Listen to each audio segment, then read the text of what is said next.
Saya bersyukur sekali, alhamdulillah bisa kembali mengikuti acara Dekopin. Ketika saya dapat undangan pertama kali, diberitahu Pak Nurdin ada surat undangannya, saya sempat khawatir, waduh ini pas jadwalnya itu ada acaranya di Palu. Pokoknya saya bilang ini gimana caranya bisa pulang supaya tetap bisa hadir di acara Dekopin ini. Jadi acara di sana belum selesai sebenarnya, pagi-pagi udah langsung terbang ke sini. Alhamdulillah. Untung ada pesawat langsung ya, Palu Jakarta. Alhamdulillah bisa sampai dan ketemu dengan ibu bapak para pejuang koperasi yang punya tantangan yang cukup besar di Indonesia ini. Jadi saya dapat kesempatan untuk berbagi. Cuman tadi diberi waktunya agak menakutkan malah. Agak menakutkan Pak. Kalau diberi waktu ngomong 15-20 menit itu malah punya bayangan. Kalau agak panjang ini kita khawatir nih. Tapi saya ingin gunakan kesempatan ini untuk berbagi pandangan, berbagi harapan, dan sedikit reflektif barangkali atas apa yang kita kerjakan selama ini. Saya ingat kalau tidak salah tahun lalu ya Pak Didin ya diundang di acara di Senayan di Hotel Century Atlet. Saya ingin mengulang sedikit soal itu. Jadi undangannya adalah bicara tentang ekonomi kerakyatan. Dan pembahasan ekonomi kerakyatan ini sudah menjadi pembahasan rutin puluhan tahun. Puluhan tahun, bukan hanya sekarang aja, dari dulu kita bahas. Tapi sebelum kita bicara lebih jauh, izinkan kami bercerita sedikit tentang konsep ekonomi yang biasa disebut sebagai social market economy. Kalau sekarang mereka malah menyebutnya social market environment economy. Nah kebetulan saya ketika tugas di Paramadina di kampus, kami secara khusus Pak mengadakan program pengkajian, pendalaman terkait dengan konsep social market economy ini. Kita mengundang para ekonom-ekonom dari kampus-kampus di seluruh Indonesia untuk bekerja bersama, memikirkan tentang bagaimana social market economy ini secara konseptual dan secara eksekusi. Kami kerjasama dengan Jerman, karena Jerman yang sudah melaksanakan konsep ini. Jadi yang unik dalam penanganan ini, dalam konteks di Jerman, penanganan kemiskinan misalnya, kalau di sana itu tidak dikerjakan oleh kementerian yang mengurusin Kesra, tapi kemiskinan itu dikerjakan oleh kementerian yang mengurusin perekonomian. Jadi Menteri Pembangunan dan Kerjasama Ekonomi itulah yang mengurusi soal kemiskinan. Padahal di sana ada Kementerian Sosial dan Tenaga Kerja. Kenapa itu dilakukan? Karena urusan kemiskinan, urusan ketimpangan itu diselesaikan melalui instrumen ekonomi. Bukan melalui instrumen jejaring pengaman sosial. Jadi pasar perekonomian itu sengaja dirancang untuk memperhitungkan mereka yang miskin dan mampu mengakomodasi mereka dengan memberikan kesempatan-kesempatan yang setara di dalam sistem perekonomiannya. Yang biasa kita kerjakan, apalagi di Amerika Utara, biarkan market beroperasi. Nanti ada yang disebut sebagai market failure, kegagalan pasar. Market failure itu yang bisa menciptakan atau yang muncul dengan fenomena ketimpangan, fenomena kemiskinan. Nah, market failure itu, sisa itu nanti yang akan dibantu oleh pemerintah dengan berbagai macam program peran sosial. Jadi, membereskan persoalan ketimpangan, kemiskinan bukan semata-mata sebagai instrumen, menggunakan instrumen pemerintah, tapi justru menggunakan instrumen pasar. Nah, ini konsep ini, social market economy ini didorong menjadi alternatif ketiga setelah kita punya dua. yang kita tahu di dunia ini. Satu adalah sistem kapitalis, yang satu sistem sosialis. Ini menjadi jalan ketiga yang ditawarkan. Dia menggabungkan sistem ekonomi pasar, sistem ekonomi kapitalis dengan kebijakan-kebijakan sosial yang memastikan adanya kompetisi yang adil di dalam pasar dan di dalam meraih kesejahteraan bersama. Jadi, negara tidak mengintervensi perencanaan produksi, tidak mengintervensi perencanaan ketenagakerjaan, penjualan, tapi negara menggunakan instrumen kebijakan moneter, menggunakan instrumen kredit, perdagangan, perpajakan, bea cukai, investasi untuk menciptakan sebuah perekonomian, untuk menciptakan sebuah pasar yang memastikan bahwa kesejahteraan dan memastikan bahwa terpenuhinya kebutuhan seluruh populasi, bukan hanya sebagian populasi. Nah, kita ketika melihat ini, konsep ini di dalam operasionalisasinya di sana, rasanya seperti melihat sesuatu yang sering kita baca dalam literatur kita, yang kita sebut sebagai konsep ekonomi Pancasila. Konsep ekonomi kerakyatan yang sudah digaungkan berdekade-dekade yang lalu. Nah, kalau kita lihat, saya cek nih sejarahnya, social market economy ini, itu pertama kali di Jerman itu tahun 49. Sebenarnya kita lebih awal tuh bicara tentang bagaimana ekonomi kerakyatan, ekonomi Pancasila itu sudah jauh sebelum tahun 49. Tapi ada bedanya Bapak Ibu. Apa bedanya ini? Bedanya kita-kita yang membawa konsep ekonomi kerakyatan, konsep ekonomi Pancasila berhenti di wilayah filsafat. Ekonomi Pancasila sebagai filosofi. Sementara mereka yang berada di dalam social market ekonomi bergerak sampai modeling. Bagaimana hitungan matematikanya? Bagaimana model perekonomiannya? Fungsi produksinya seperti apa? Jadi di kita berhenti di wilayah filsafat, karena itu nggak bisa didebat, pasti semua setuju. Pasti semua setuju. Oh, filosofinya adil kok, mana ada yang nggak setuju sama adil? Pertanyaannya, bagaimana menjelaskannya? Nah kita generasi, kalau boleh saya cerita sedikit sejarahnya, Bung Hatta dan generasinya berbicara tentang ekonomi yang berkeadilan, pasar yang berorientasi pada kesejahteraan semua, bukan berorientasi pada kesejahteraan sebagian. Itu generasi Bung Hatta. Generasi berikutnya dikirim sekolah ekonomi rame-rame ke negara yang mengadopsi sistem kapitalis. Berangkat rombongan ke sana, dan kemudian di sana tidak sedikit pun belajar unsur sosialnya di dalam pasar. Teknik-teknik kebijakannya, modeling ekonominya, semua mengasumsikan pasar tanpa unsur sosial. Dan berbondong-bondong mereka pulang ke Indonesia, lalu menyusun perencanaan perekonomian Indonesia, tidak menggunakan kiblat yang disusun Bung Hatta, tapi menggunakan kiblat yang dipelajari ketika berada di sekolah tempat mereka belajar. Dan saya salah satu yang terbawa dalam rombongan itu. Iya. Saya berangkat ke Amerika. Saya berangkat ke Amerika itu asal beasiswa Fulbright. Bidangnya international trade. Saya ini sebetulnya bidangnya bukan politik, Pak Ibu. Bidang saya ini fakultas ekonomi. Saya ini sarjana ekonomi. Ambil bidangnya adalah bidang international trade. Di sana bicara tentang ekonomi internasional, ekonomi policy. Dan tesis atau paper saya di final itu tentang currency market. Tentang apa itu currency market? Pasar mata uang. Pasar mata uang. Dan bagaimana mengelola currency market itu dengan benar, gitu kira-kira. Nah, tapi untungnya, fondasi yang saya bawa berangkat itu fondasi yang saya pelajari dari Bapak Mubiarto.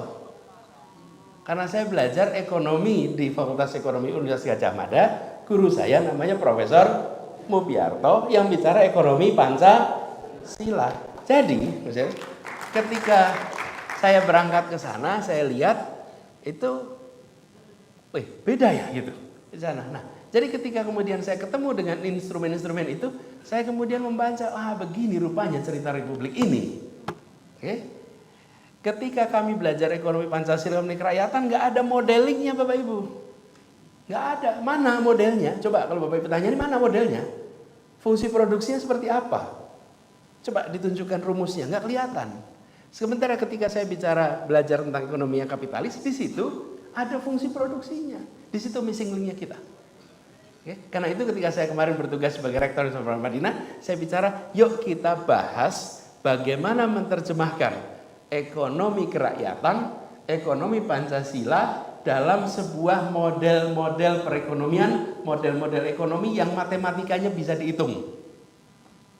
Karena selama ini model itu berhenti di dalam filsafat. Jadi kalau kemudian Bapak Ibu ketemu dengan pengambil kebijakan bilang, Pak, kami ingin kebijakannya berorientasi sosial. Itu pengambil kebijakan juga bingung.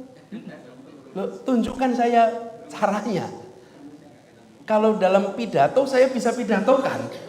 Oke? Tapi kalau tunjukkan kebijakan, apa yang harus kerjakan?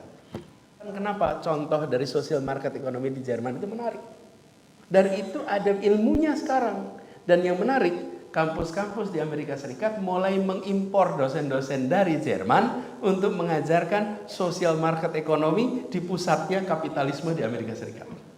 Berbondong-bondong sekarang mereka diundang. Namanya social market bagaimana pasar dengan spirit keadilan. Nah, ini Bapak sekalian, PR kita yang harus kita tuntaskan.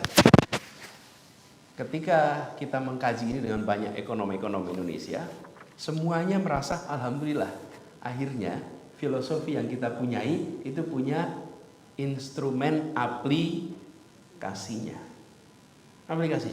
Nah, ini kemudian yang harus kita dorong. Jadi kalau kita tidak membereskan ini di level para pakar ekonomi, maka sampai kapanpun kita akan bergerak dua arah. Filosofinya kerakyatan, alatnya kapitalis. Karena di alatnya kita nggak punya. Yang bergerak kapitalis juga mencoba untuk mencari justifikasi filosofinya, bukan? Dengan cara negara hadir memberikan bantuan-bantuan sosial atas ketimpangan yang muncul akibat pendekatan yang kapitalis. Nah, ini Bapak sekalian yang saya merasa PR ekonomi kerakyatan ini masih slogan, masih menjadi filsafat.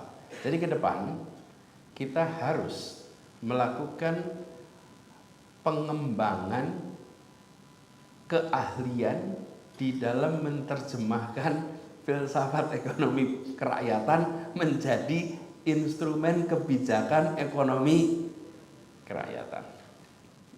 Jadi ini membuat ekonomi Pancasila, ekonomi kerakyatan itu tidak menjadi sesuatu yang utopis. Kalau sekarang ngobrol tentang ekonomi Pancasila di kalangan ekonom itu mandang, ya itu utopis itu. Pasti begitu. Secara terbuka ya semuanya pasti bagus lah, namanya juga filsafat keadilan. Ada yang tidak setuju. Tapi dalam prakteknya model matematiknya tidak ada, kebijakan publik yang kokohnya juga belum ditemukan. Nah, salah satu yang sering juga disebut dan juga sering dibahas, tapi terasa masih sebagai slogan, itu adalah kalimat koperasi adalah soko guru perekonomian Indonesia. Mirip bukan? Iya, mirip. Koperasi sebagai soko guru. Soko guru itu artinya apa sih? Yang utama. Tiang yang di tengah, tiang yang penyangga, dan kenyataannya, apakah koperasi ini sudah menjadi soko guru atau masih sekedar pavilion? Ini kenyataannya nih. Ya kan? Apa masih di teras nih? Belum masuk di utama nih gitu. Belum masuk di utama. Dan apakah koperasi sudah menjadi penyedia solusi utama bagi masalah-masalah besar bangsa, masalah-masalah besar perekonomian, masalah-masalah besar kesejahteraan. Rasanya belum. Betul ya? Betul? Rasanya belum. Dan bila koperasi nih, bila koperasi itu disebut, kira-kira top of mind di publik apa? Koperasi simpan pinjam, Bapak Ibu. Iya kan? Itu top of mind tuh. Saya sempat minta tim saya untuk ngecek statistiknya. Statistiknya itu dari 16 sektor yang tinggi atau 5 sektor utama. 49,6% itu jasa keuangan dan asuransi. 35% pertanian, kehutanan, asuransi. Lalu makanan, minuman, akomodasi 10%, perdagangan besar 1,6%. Jadi separuh itu bidangnya jasa keuangan. Jadi simpan pinjam, dan di antara simpan pinjam itu ada yang sangat terkenal, Kospin. Ini catatannya nilainya sudah sampai 12 triliun, pengelolaan bisnisnya lebih dari 120 triliun. Ini nilainya yang besar, tapi apa sudah menjadi soko guru perekonomian? Belum. Nah, sekarang kita coba lihat di negara lain. Bagaimana kira-kira di negara lain? Kita jangan hanya membandingkan dengan yang seharusnya, tapi kita membandingkan dengan yang sudah senyatanya bisa dikerjakan. Saya rasa Bapak Ibu sekalian punya banyak contoh. Tapi izinkan saya ngambil contoh satu aja, yang produknya kerasa kita di sini. Selandia Baru. Selandia Baru itu punya koperasi susu yang anggotanya 9.000 peternak. Ini nggak kalah banyak dengan anggota di Bandung, Pak. Ya, ini 9.000 peternak nih di sana. Tapi koperasi ini menguasai 30% ekspor susu dunia. Saya ulang nih, 30% ekspor susu dunia. Dan kita kenal di Indonesia ada mentega Anchor, susu Anlene. Ini banyak sekali. Namanya Fonterra. Fonterra ini koperasi di sana. Perusahaan terbesar di sebuah negara justru sebuah koperasi. Jadi kalau di New Zealand mereka bisa bilang di New Zealand nih bahwa koperasi soko guru perekonomian New Zealand. Bisa itu. Boleh. Lawang yang terbesar adalah koperasi menguasai susu dunia. Kita punya di Indonesia namanya KPSBU, Koperasi Peternak Susu Bandung Utara. Dan anggotanya di sana itu lebih dari 8.000. Kalau di Selandia Baru 9.000, ini lebih 8.000. Populasi sapi perahnya itu di atas 20.000 dan produksi sekarang sekitar 150 ton per hari. Nah pertanyaannya, apakah KPSBU Lembang ini udah menjadi soko guru perekonomian di Lembang dan Bandung? Itu dia. Apakah bisa kita bilang bahwa perannya sudah mendekati peran Fonterra di Selandia Baru? Belum. Apakah dia nantinya bisa seperti Fonterra? Harus bisa. Ini tugas kita bersama. Jadi kita punya potensinya, harus bisa, harus bisa. Jadi kita ini ketika melihat kenyataan loh, ukurannya 9.000, sini 8.000, yang sana bisa nguasain. Ini masalah bin harus bisa. Dan kita harus mengusahakan itu. Ada satu contoh lain Pak, di daerah Basque. Basque itu di Spanyol.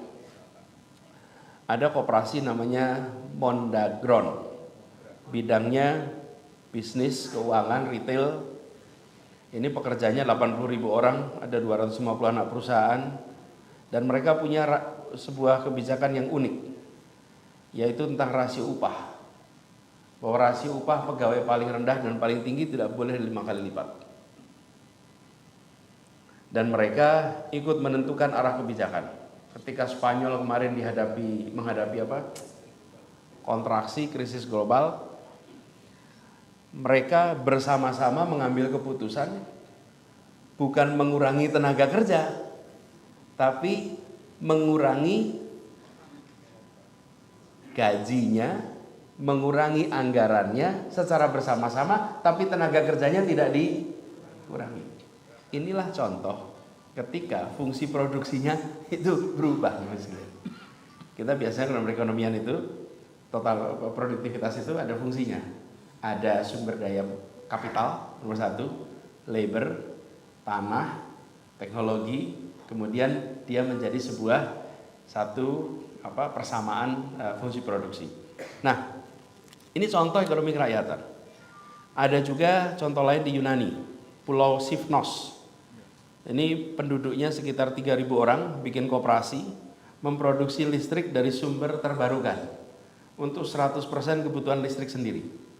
Jadi mereka bikin surya panel, bikin kincir angin, dan kemudian mereka gunakan itu untuk semuanya. Dan di Jerman hari ini 50% energi terbarukan itu dihasilkan dan dimiliki oleh komunitas-komunitas bentuknya koperasi. Bapak sekalian, 50% dari energi terbarukan di Jerman dihasilkan lewat koperasi. Jadi ini contoh nyata ketika filosofi itu diturunkan dalam bentuk kebijakan, diturunkan dalam bentuk model, begitu dieksekusi dahsyat dampaknya. Itu tadi cerita Selandia Baru, cerita Spanyol, cerita Yunani. Sekarang saya cerita Jakarta, boleh ya? Jakarta. Walaupun sudah pensiun, Mbak misalnya.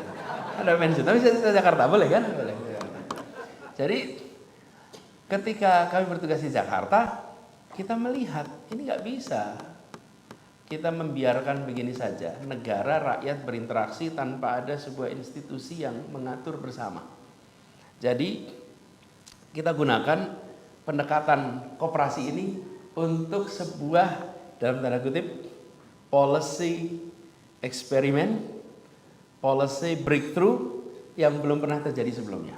Kami ini di pemerintah kalau membangun rumah susun, lalu pengelola rumah susun itu akan berurusan dengan setiap warga yang ada di situ.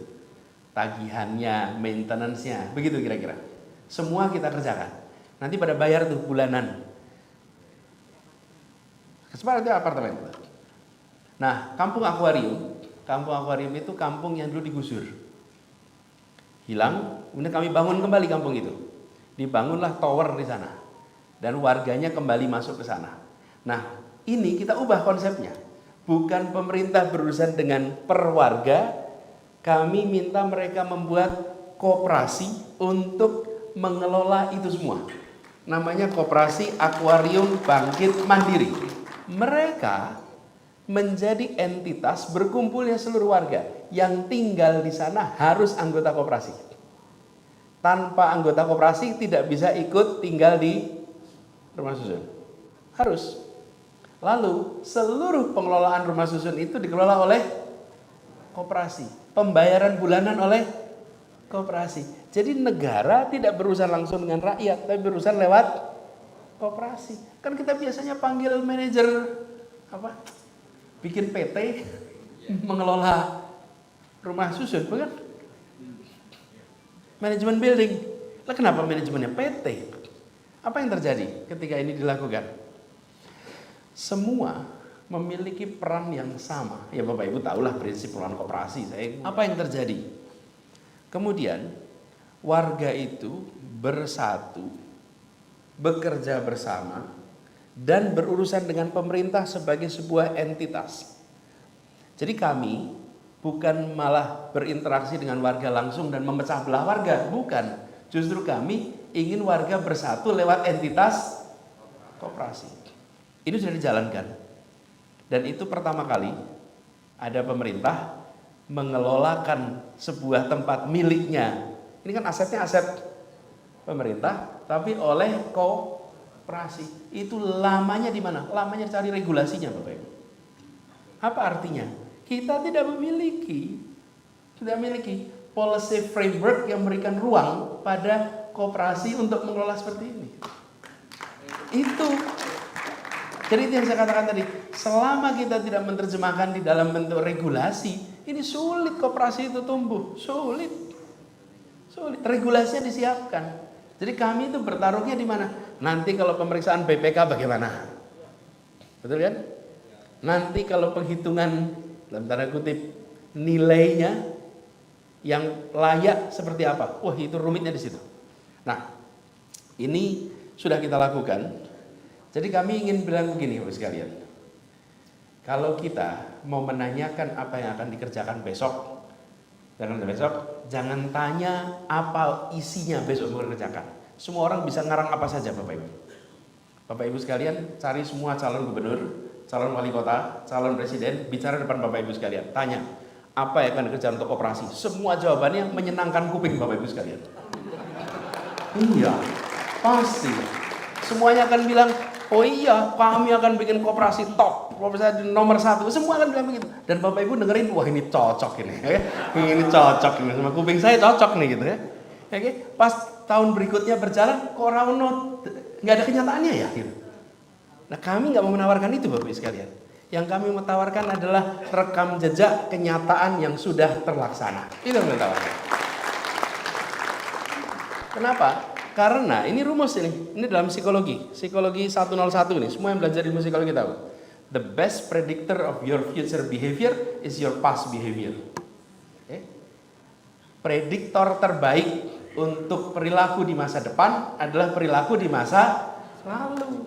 Itu prediktornya, bukan kata-kata kita tentang masa depan. Bukan, Bapak Ibu juga kalau merekrut pegawai tenaga kerja pasti kan tanya. Kalau ditanyain, mau cari petugas jaga malam aja lah paling gampang. Sanggup nggak jaga malam? Lelean. Apa lelean itu? Nggak tidur. Nggak tidur. Sanggup nggak? Pasti bilang sanggup. 2 malam nggak tidur, oh siap.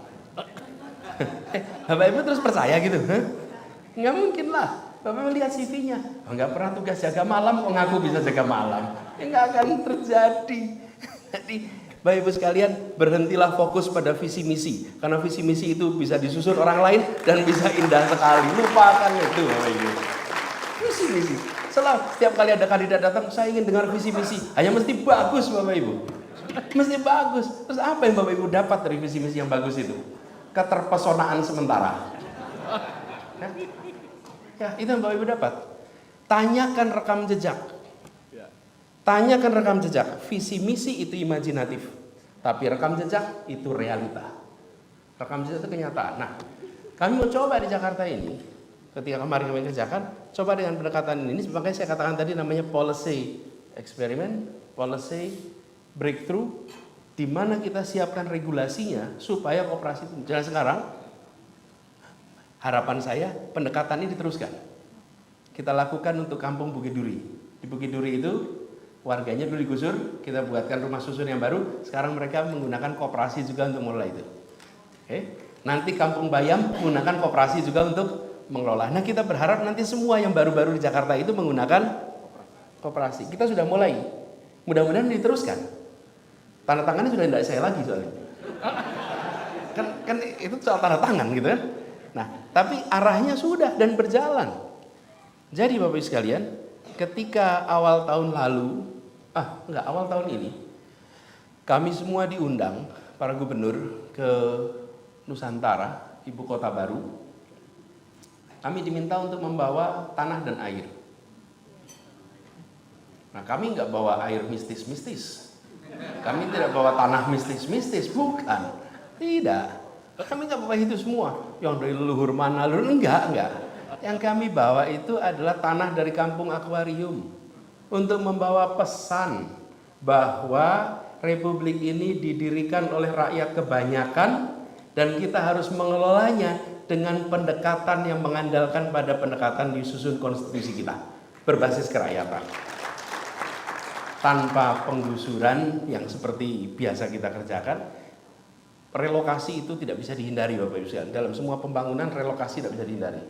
Tapi pendekatannya harus pendekatan yang tepat. Nah, ini yang kita bawa kemarin untuk bawa pesan itu. Walaupun terus ramai Bapak Ibu karena bawa tanah dari kampung akuarium. Tapi kita ingin membawa pesan bahwa ya kalau ke depan kita harus bicara tentang bagaimana membuat koperasi ekonomi kerakyatan menjadi salah satu strategi utama dalam mengendalikan dampak berlebih dari ekonomi pasar bebas. Kapitalisme dan ekonomi pasar bebas ini Bapak sekalian, sebetulnya ini relatif baru. Sebelum kapitalisme apa namanya Bapak sekalian? Sebelum ada kapitalisme? Feodalisme Bapak Ibu. Itu sebelum ada kapitalisme itu namanya feodalisme. Dan di bangsa kita punya feodalisme itu. Ada. Sebelum ada social market ekonomi, sebelum ada kapitalisme, ekonomi kita ini dikuasai oleh tuan tanah dan kaum aristokrat. Kaum aristokrat, para ningrat. Mereka memperkerjakan orang-orang kecil, dan orang-orang kecil ini nurut saja karena mereka menghadapi potensi kelaparan, ketidakterdidikan, penderitaan. Nah, ini sudah berjalan panjang, baru kemudian mulai abad 15-16 di Eropa muncul terobosan tentang perekonomian berbasis kapitalisme, dan feodalisme ini di Eropa mengalami pergeseran. Tapi di tempat kita feodalisme itu masih jalan terus agak panjang. Jadi saya ingin sampaikan bahwa munculnya kelas pedagang, munculnya variasi market based economy itu fenomena baru dan punya tingkat kesuksesan yang bervariasi. Nah, kita melihat Bapak Ibu sekalian, kapitalisme ini telah berhasil mempercepat peningkatan kesejahteraan penduduk bumi secara agregat. Secara agregat kita menyaksikan itu.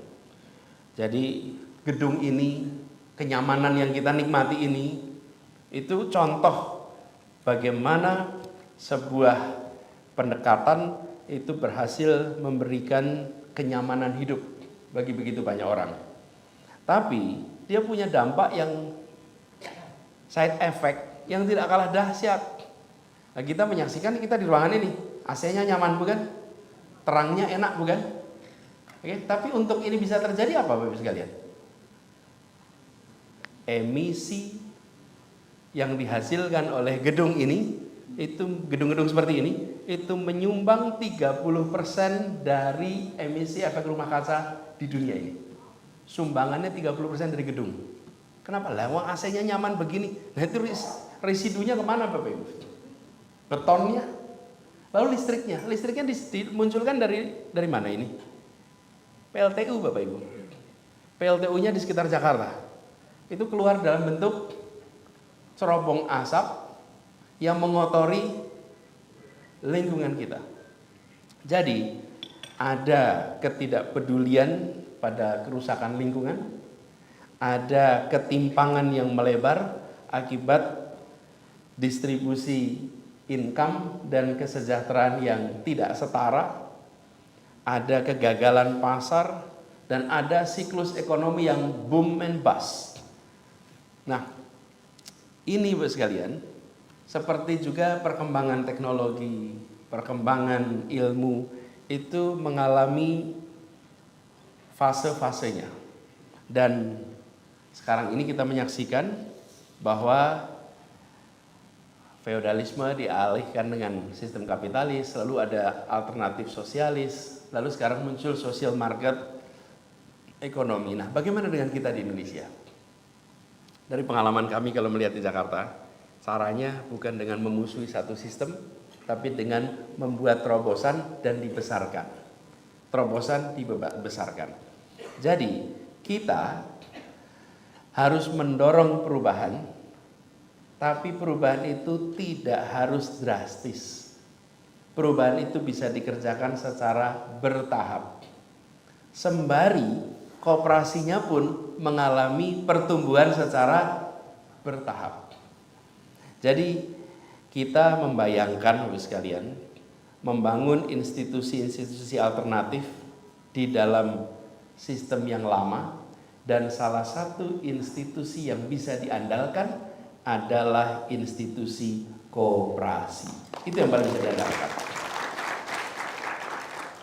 Jadi ketika mendorong perkembangan koperasi, ini tidak berarti kemudian kita menuntut perubahan perekonomian secara keseluruhan.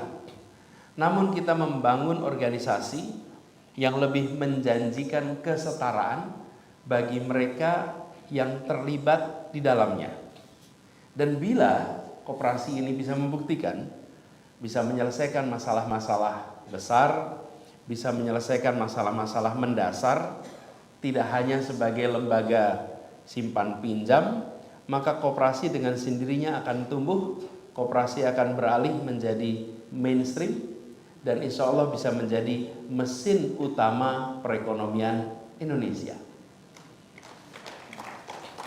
Jadi kita ingin Bapak Ibu sekalian punya koperasi sekelas Fonterra yang bisa menghasilkan keadilan sosial seperti yang di Mondagron, yang bisa seinovatif seperti di Sifnov Island. Nah, Bapak Ibu sekalian yang berada di Dekopin itu punya contoh-contoh champion koperasi. Betul. Ada contoh-contoh champion koperasi, itu dibesarkan. Strateginya itu dibesarkan. Dan carikan regulasi pemerintah apa yang menghambat itu menjadi besar. Itu diubah. Itu diberikan ruang untuk bisa berkembang. Jadi, saya melihat PR untuk mengerjakan ini itu besar tapi doable.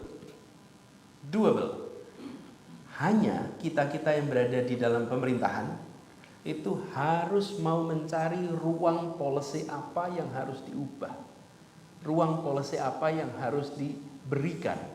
Jadi kalau boleh Bapak sekalian, mumpung lagi Rapimnas nih, Bapak Ibu identifikasi 4 hal.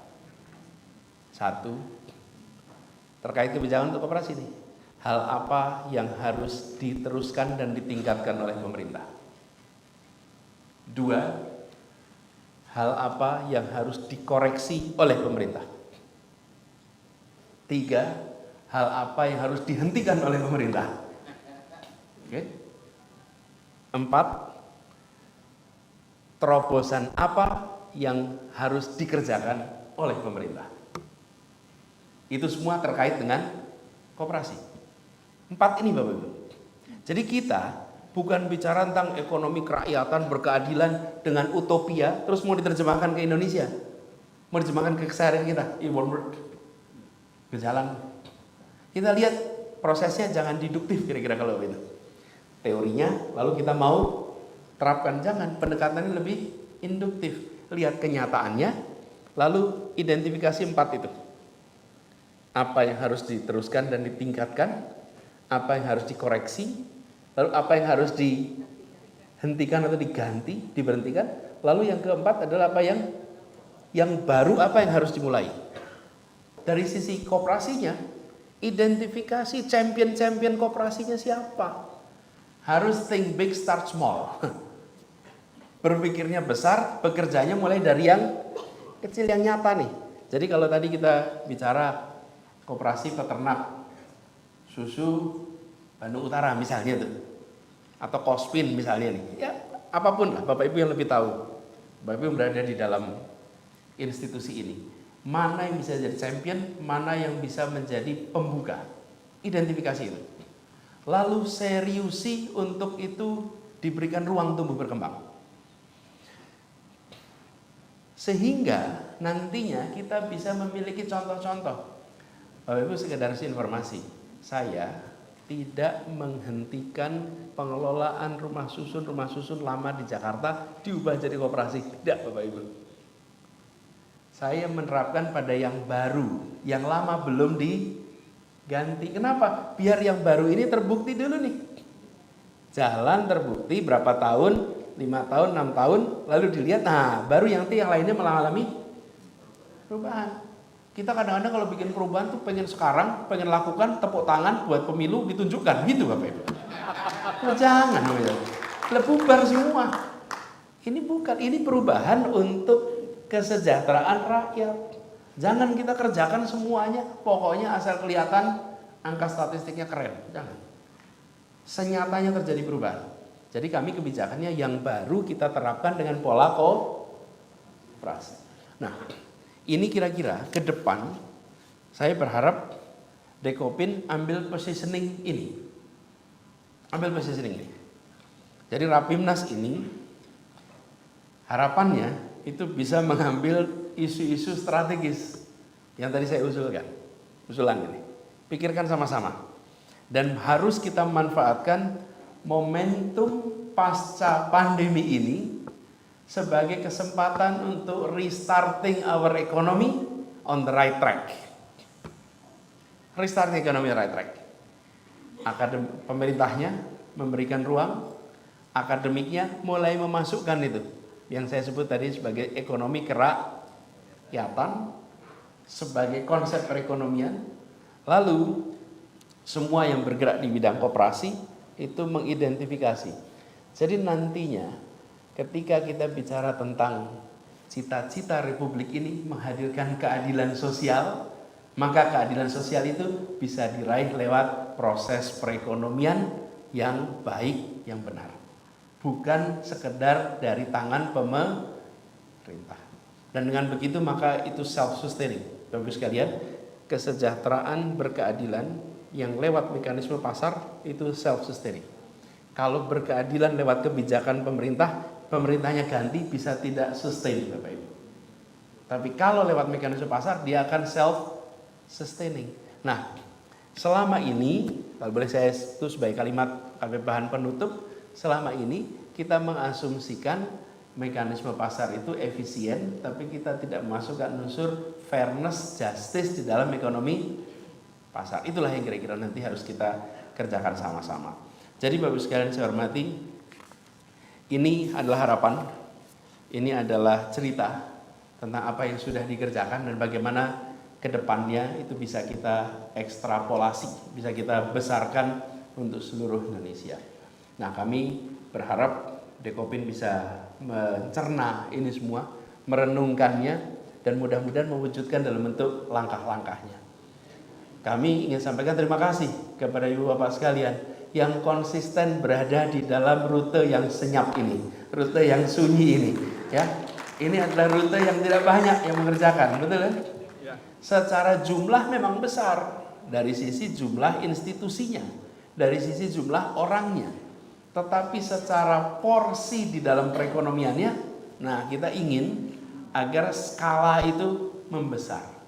Kami mempercayai sekalian bahwa instabilitas dunia akibat kerusakan lingkungan itu luar biasa besar.